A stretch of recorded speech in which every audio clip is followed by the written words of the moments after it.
to thank the PA team, Neil and everyone, for inviting us today from Infor. It gives us an opportunity to talk about Infor, talk about what's been happening in the world of technology, talk about a crucial element, which is reporting, and all of you guys use Q&A, I know, and where we're going to go, where we're taking Q&A, and what's coming up on the roadmap for us. So, a bit of a disclaimer, just to say that anything that I show you could and possibly change. It's more likely our marketing team will change the name in a few days' time to something else, which they feel, suits it better for the environment. But just a bit of a background. I'm from the SunSystems team, and alongside me is a guy called Tim Truesdale, and together we make the SunSystems product management team. And from a SunSystems perspective, all our users use Q&A. All our users want to use reporting and like to extract data out from the product. So for us, we understand how important using Q&As and using Birst and using all reporting platforms is. So today I'm going to give you a bit of an insight into where we see Q&A and where we see us in terms of SunSystems using Birst going forward. So first of all, who is Infor? Show of hands, has anyone here? Well, have you heard of Infor before engaging? Yep, okay. Of course Alex would have heard Infor, he worked there. But that's good. If you didn't, then I'll be a bit worried. But as I joined Infor, I realized, at the beginning it was a massive company that took everyone on board and tried to put an arm around their shoulder and tried to make them feel comfortable. But over time I've realized how important the company is and what it's trying to do. It engages with listening to people and trying to make sure that it listens to what you've got to say and tries to put those theories, those concepts into real life working products. And when I've worked with SunSystems, we from our side we've had the development engagement within the product, and Infor as a whole are taking that product further and further and further. And the same thing's happening now with reporting. It's looking at what people want. It wants analytics. It wants visualizations. It wants to be reporting on masses of data. And Infor have acquired a company called Birst, which we'll move on to in a short while. So as a company, Infor is a growing company. And I think when I say 15,000 employees, I think it's got 16,000 now, with more and more acquisitions happening. And in terms of investment, it's got a massive team behind them, $2 billion recently by the Koch brothers, and that recently came in, and they're a SunSystems customer as well. So we get to funnel our ideas back into the Infor hierarchy quite easily. And of course, they've got a global headquarters around the world, but new one which is opened in London, and there's one in New York. So when Infor came along and said, we've got reporting solutions, we've got BI, as many of you guys know, we've got DEPM, we've got BI analytics. What do we really want? We want what we're after is a solution that was ready to go, ready to be delivered in the cloud, with a strong customer base. And the idea was, although we had BI, we should start looking and getting one that had a known customer base. So they looked at Birst. Now Birst is a product which probably not many people have heard of, but it has a lot of interesting users. And I'll go through the customer list in a while. But anything from using when you use your Fitbit or when you use your Facebook applications, Birst is the front-end application that renders that data back to their marketing teams, to their financial teams. Birst is using those tools there in the cloud. It's reporting against relational databases, reporting against OLAP. So in the case here of live access data, we're all used to using relational databases. So Birst filled that criteria there. It allows people to automate queries, automate their transactions. We wanted that with Q&A. Birst is doing that as well. But more importantly is this semantic layer. When we use our reporting, we don't want to know about how the database looks. We're not interested in those columns and tables and the technical details of a database. Birst applies this semantic layer on top of your database and allows that to be in a more meaningful way. How? I don't know, but it does it. So, from my perspective, coming from a report writer, I used to always get queries from people in different teams. My old manager used to say, "Can you do a report for me over such and such data?" And I had to write crystal reports at the time, and you had to write SQL queries, and it was difficult. Using Birst, these semantic layers in the future will make it easier just like how it is within Q&A. Should have moved on to the next one. So, at a glance, where is Birst at the moment? It's a product that was born in the cloud, a product that's ready to go. There are on-premise solutions. They call it their appliance, not a fridge or a cooker. I don't know why they call it that name, but that's their on-premise name for the product. But it's a product that's already ready to go. In terms of innovating, it's always innovating.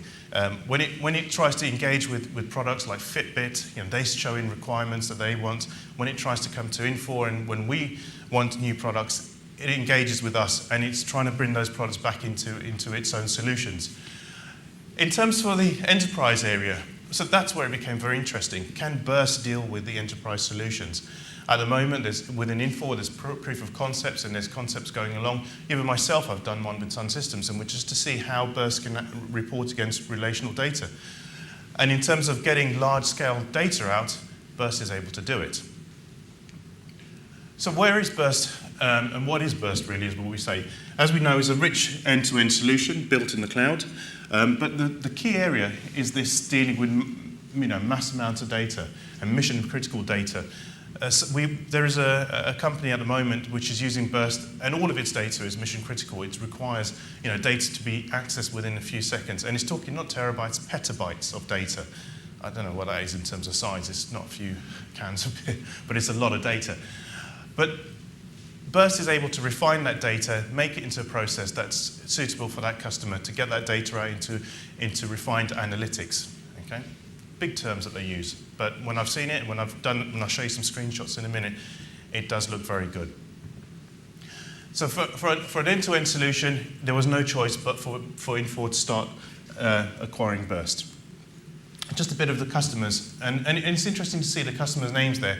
Anything from Cisco to Moody's in the financial sector to Amex. So it does try and cover as many of the areas as possible.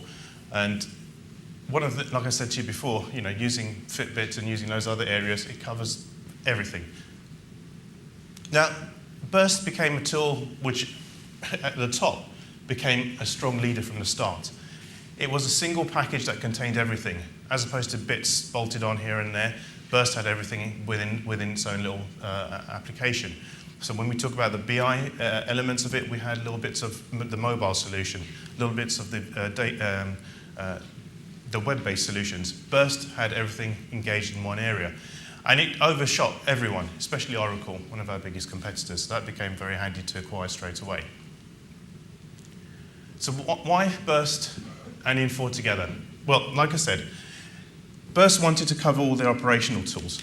Within Infor, there was a lot of operational tools which did the same kind of job. But one tool in the cloud, ready to go, with a semantic layer, is what Infor wanted. Instead of having this approach where everybody worked on reporting applications, that will free up our time, and we can hand that work over to Birst. They better get working, because we've got a lot of requirements to give them if they're not ready. But it allows us to move towards a single storage area. So within Infor, within the real world, everyone has various storage devices, whether you have them on-premise, whether you have them in the cloud. Infor have got its own various solutions. We've called them different names based on which marketing team is in charge. But now there's a new name, a new terminology called a data lake. Not a data link, a data lake. I get confused all the time with that. But that's where Birst will be taking and pushing all the data into this area. Now, for us in Infor, it made sense. It gives us both one single area. Well, it gives us both worlds in one group. So we wanted to have the end-to-end solution. We wanted to have federated data. We wanted to have enterprise BI standards, which we kind of were working to. But by acquiring Birst, it all came into our hands very quickly. Now, over the last few months, I've had a play with Birst because all the hype within Infor, Birst is easy to use. A lot of people were using it against Salesforce, but we wanted it against SunSystems. I know it's not the same concept for what Birst showed, but we needed to prove that it could work. So there was this technology layer which came about, and to me this, what does all this mean? But I tried to simplify it ever so easily on the next slide. There's me at the top there, and I wanted to use Birst. So how did I get onto using Birst straight away? Well, I signed up onto their domain called the Birst Cloud, and any of you can do that straight away. You can go onto the Birst Cloud, sign up for a 30-day registration. I'm not selling you that because I don't get anything for it. But you can go on there and sign up and plug in your data straight away and start using those analytics. They've already got connectors for Salesforce and Excel spreadsheets, but I wanted to go a little bit deeper. I wanted to connect to a relational database. So I used their concept called the Birst Connect. That Birst Connect allowed me to then create a Birst semantic layer. Now, when you use Q&A, and I refer back to Q&A because Q&A, however old it is, probably had the best semantic layer I've ever seen. Okay, and I think I see a few heads shaking there, and they agree.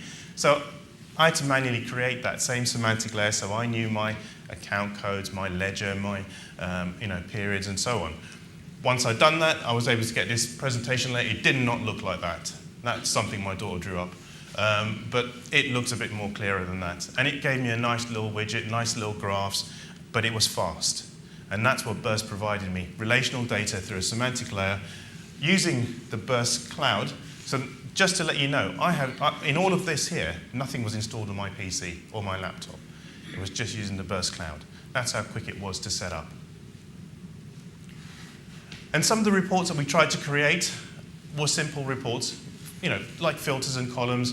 And if you use Q&A, you use those little buttons there, and those buttons were also available in Birst as well. So I could click on the button, it would run the aging report, or run the details, or go down to transaction level.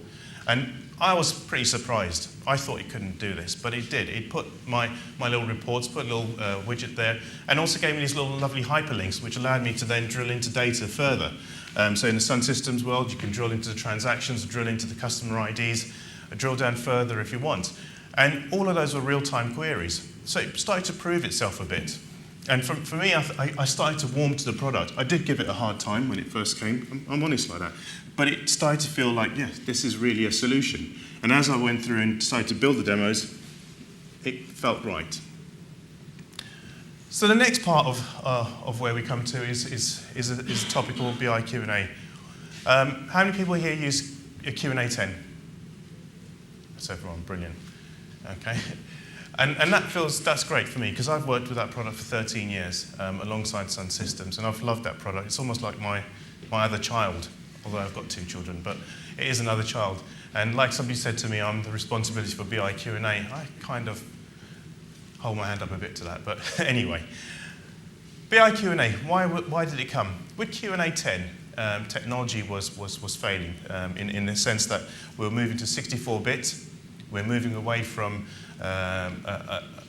rich client applications. And the idea was that we can move towards an environment that could be 64-bit hosted in the cloud and less dependent on third-party components. When I say third-party components, when you use Q&A 10 and you get that error message and it comes up with a smiley face, and it's, I don't know why it smiles, it's an error. It should just, I don't know, do something else, but not smile. And so we wanted to get rid of all those little things.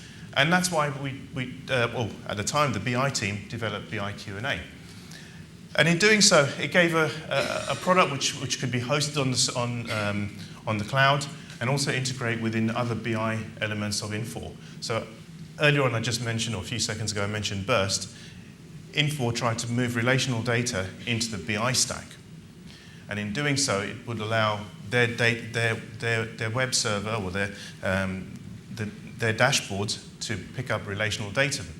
Now, as we went forward, they realized Birst could do that better. That was one of the key areas, relational data coming into Birst.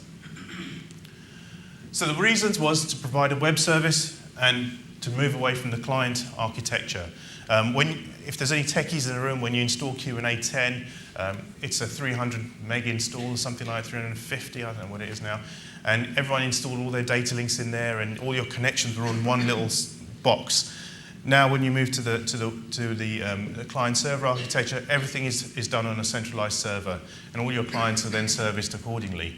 So, there's no access databases, there's no temporary files residing on your local machine. It made the install up, now about 30 meg as opposed to 300. 64-bit was the biggest driving force for us, and that's Excel 64-bit.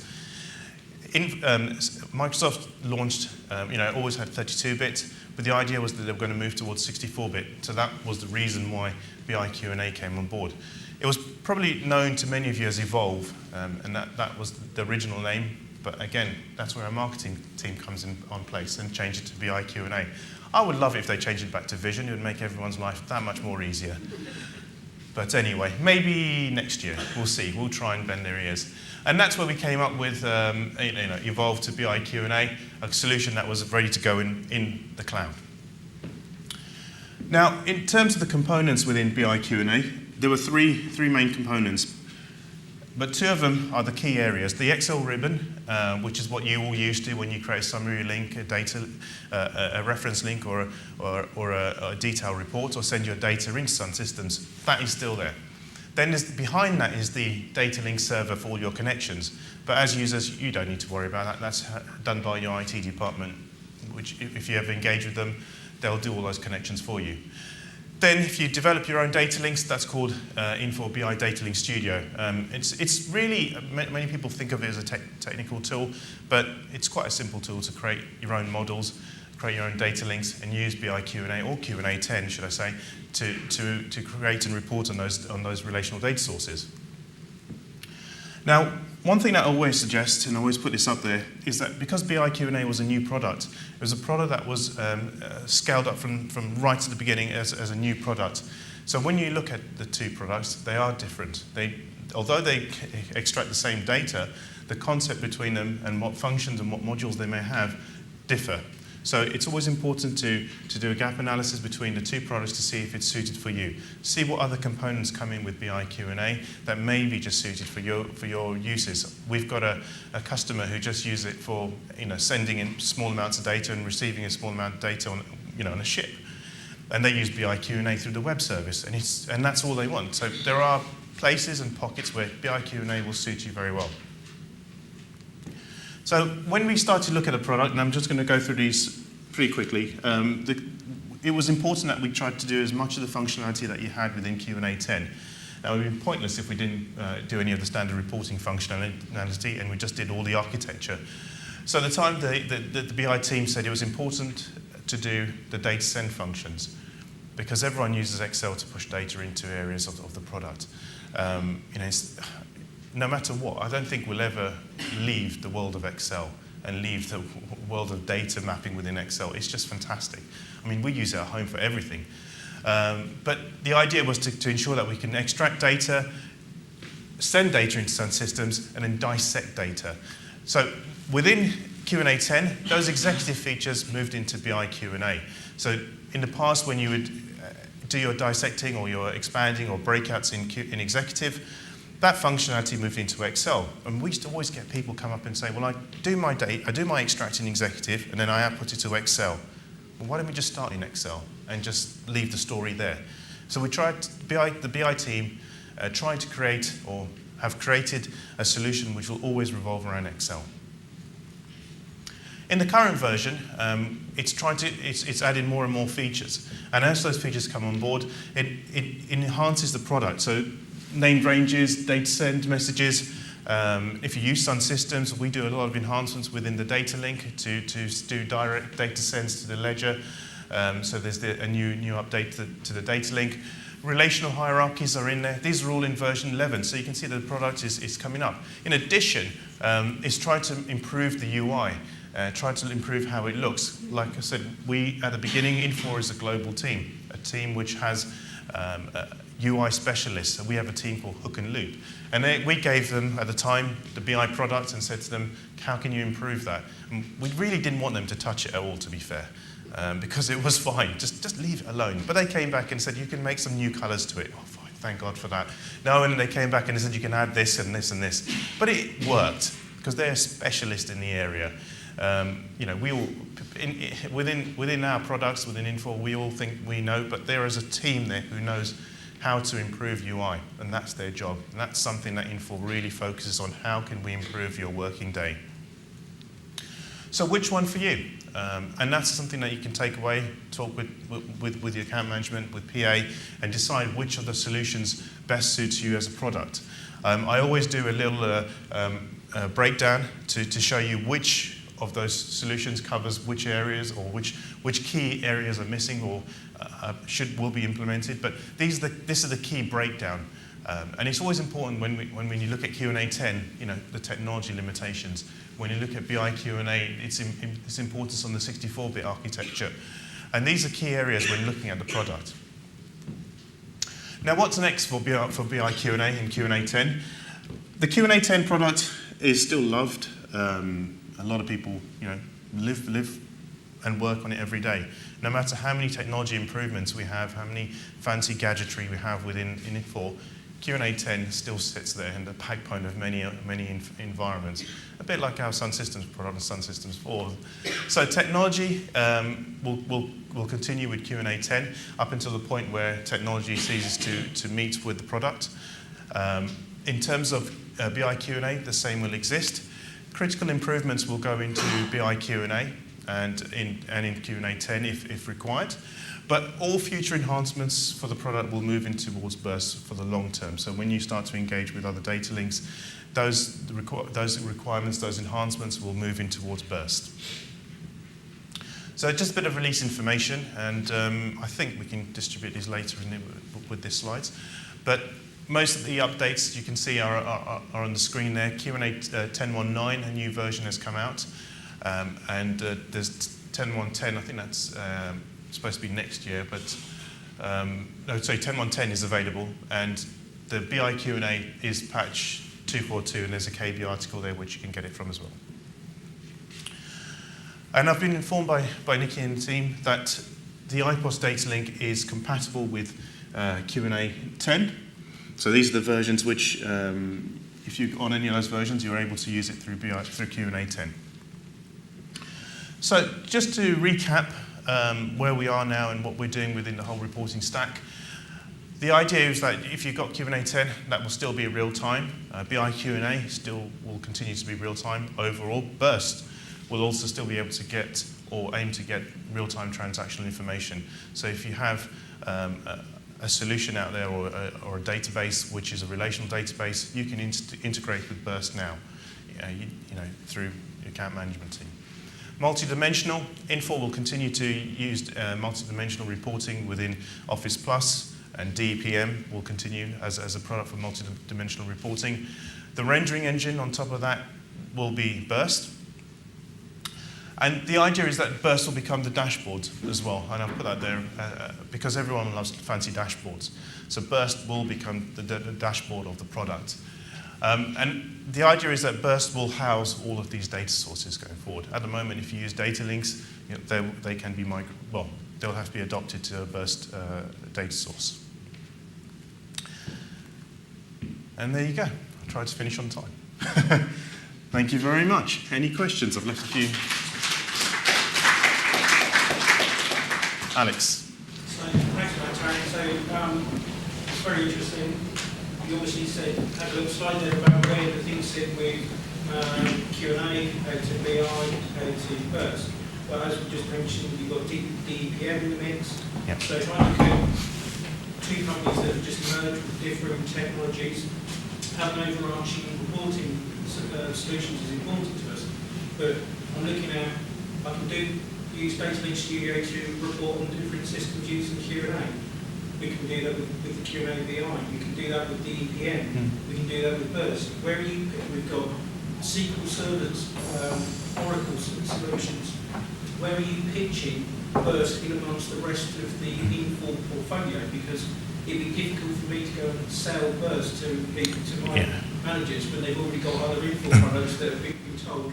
So it depends on your solution as a whole, what version of the products you want. So for example, if you are on a version of SunSystems that doesn't equate to using Burst, then you're happy where you are.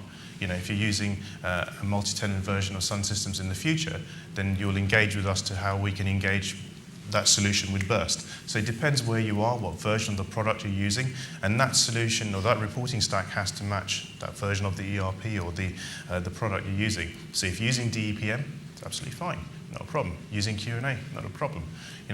It's your on-premise solution, will fit those products that I've mentioned earlier on in this presentation. But when you come to a multi-tenant solution with SunSystems, for example, then we have to re-engage with new reporting solutions for that. So you're saying that cloud is, when you're going to cloud, is a big driver of which solution you're Correct. going with. Correct. And do you have some, you had a little slide there about comparing Q&A 10 to BI, and I noticed one thing that was very important to me on there. Have you got some bits and pieces about pros and cons of some of these solutions? There is comparison guides which are on Infor Extreme, which shows you comparing like for like between the products, does a migration of the products, and also does what's included in the new version and what potentially is not included. So there's 3 articles on Infor Extreme. I'll have to get you the KB reference. I don't remember that bit off by heart. I would try, but that will give you a breakdown of the products in 3 different areas. Okay. Anyone else? Of course. Always a question. Do you foresee a time where Q&A 10 will be completely replaced by Q&A BI? So at the beginning, I see a time where it will be the Birst tool replacing all the reporting solutions within a certain amount of time, because Infor have invested heavily in Birst, and its ability to do OLAP reporting, relational reporting, has the ability to be an on-premise solution, a cloud solution. The idea is that will replace those products. Not today, not tomorrow, but within time. You have to remember that as a product, Q&A, and most of the Excel integrations out there, as much as they're great, they don't host the cloud solutions very well. So that's where Birst has come on board. But with where we take Q&A, that's a discussion which we'll take further and pass it back to PA, and they can feed it back to you guys. Okay.